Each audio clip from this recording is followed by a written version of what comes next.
The Maine Equal Rights Commission is suing a sixth school district in the state for violating the Constitution and discriminating against trans children who play sports.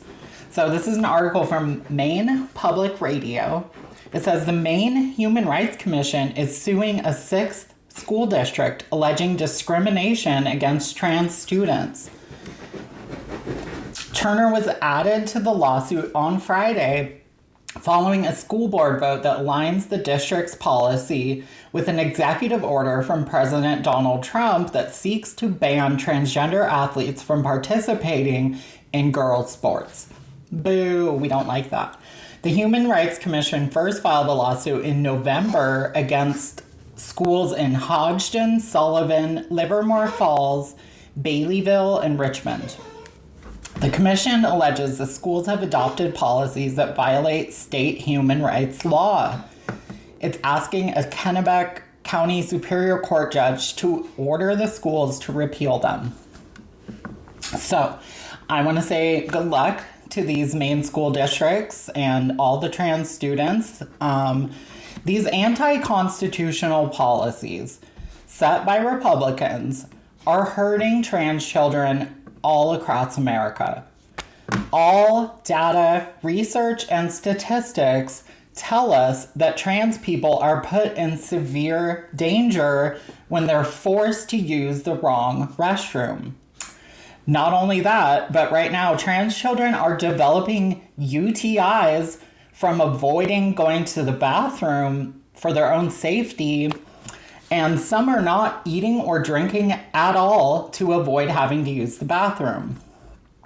Other families have decided to leave red states with these discriminatory policies or flee the country entirely. There have been 0 cases of trans children or trans adults being attackers in a restroom.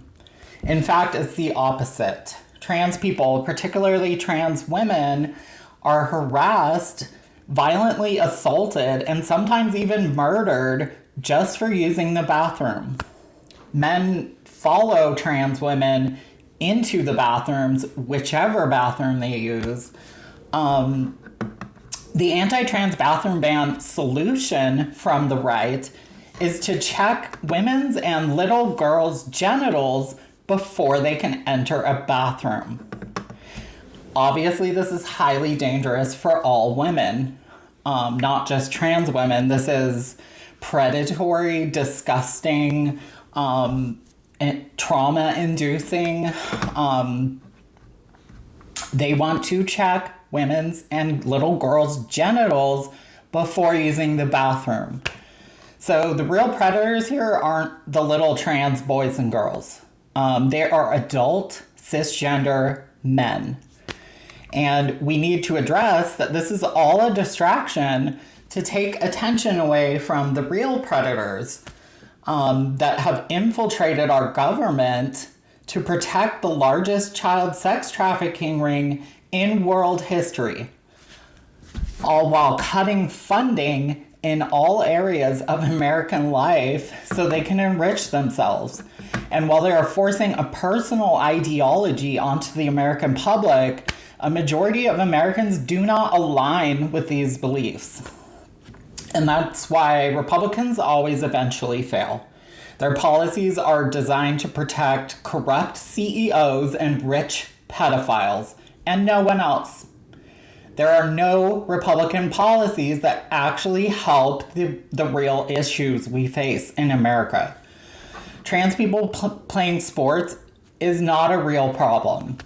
Trans people are only 1% of the US population, and in college athletics, only 0.02% of all college athletes are transgender. We're talking about a teeny tiny pool of people. And the argument from the religious radicals on the right is that trans women have a physical advantage over a cisgender woman. But there is no evidence to back that up. In fact, the most recent study done on female trans athletes showed that they had a disadvantage to cisgender women athletes. So the opposite of what Republicans are saying.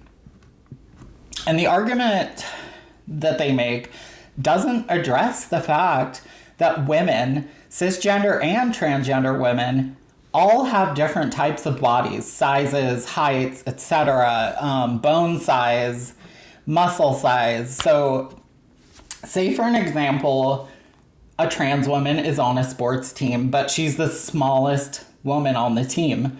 That whole argument falls apart. Because their argument is that trans women are stronger than cisgender women. So if the cisgender woman is bigger and stronger, then they're going to kick her off the team too. Or cis women that look too masculine, too muscular, or, any other stereotypically male quality. And we've already seen this with women in the Olympics. Which, by the way, no trans person has ever even won a medal in the Olympics. So these policies are going to force an extreme policing of women's bodies by men who would determine which women are feminine enough to play on a women's sports team. So I have a lot of previous videos on this stuff. If you want to learn more, I use a lot of data, statistics, research, etc. So go back and look that up. Leave a comment here. Please like this video. Thank you for listening, and share it so we can boost this in the algorithm and get real information out. Thank you guys. I'll be back soon. Bye.